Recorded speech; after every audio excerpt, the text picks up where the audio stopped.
पिछले भाग में हमने देखा कि ब्रह्मा जी का मोह भंग हुआ और उन्होंने श्री कृष्ण की स्तुति की। अब ब्रज में 1 वर्ष का खोया हुआ समय वापस आ गया है और कन्हैया व बलराम अब थोड़े बड़े हो गए हैं। नमस्कार दोस्तों, आपका स्वागत है पौराणिक पुराण में।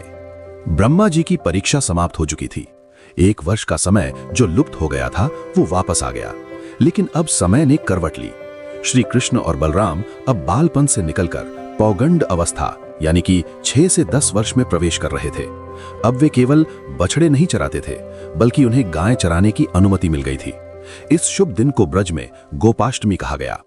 एक दिन सखाओं के साथ वन में घूमते हुए श्री कृष्ण और बलराम को जोरों की भूख लगी। उनके परम मित्र श्री दामा ने एक प्रस्ताव रखा। श्री दामा ने कहा, कन्हैया, दाऊ, यहाँ पास में ही एक वन है, ताल वन। वहां ताड़ के पेड़ों पर बहुत ही रसीले और मीठे फल लगे हैं। उनकी खुशबू यहाँ तक आ रही है, लेकिन वहां कोई जा नहीं सकता। वहां एक भयानक दैत्य रहता है, धेनुकासुर। वो एक गधा है, लेकिन उसमें हाथियों का बल है।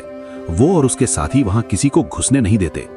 धेनुकासुर केवल एक गधा नहीं था, वो अज्ञान और कुतर्क का प्रतीक था, जो अच्छी चीजों पर कब्जा करके बैठा है और किसी को उनका आनंद नहीं लेने देता।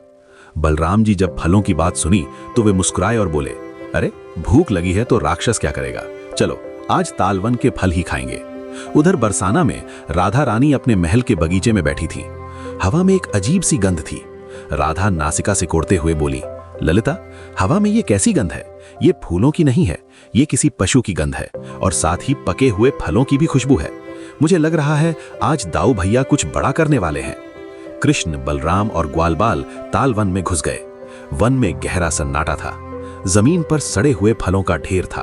बलराम जी ने एक विशाल ताड़ के पेड़ को अपने दोनों हाथों से पकड़ा और जैसे एक मदमस्त हाथी पेड़ को झकझोर देता है, बलराम जी ने उस पेड़ को जोर से हिलाया।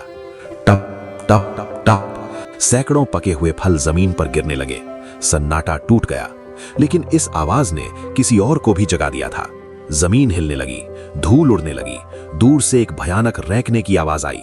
धेनुकासुर जाग गया था। वो अपनी पिछली टांगों से धूल उड़ाता हुआ मौत बनकर बलराम जी की ओर दौड़ा। सखा डर के मारे पेड़ों के पीछे छिप गए, लेकिन बलराम जी और कृष्ण वहीं खड़े रहे, फलों का स्वाद लेते हुए, मानो किसी मेहमान का इंतजार कर रहे हों। अब जब ये विशाल गधा बलराम जी पर अपनी दुलत्ती से वार करेगा तो दाऊ भैया क्या करेंगे?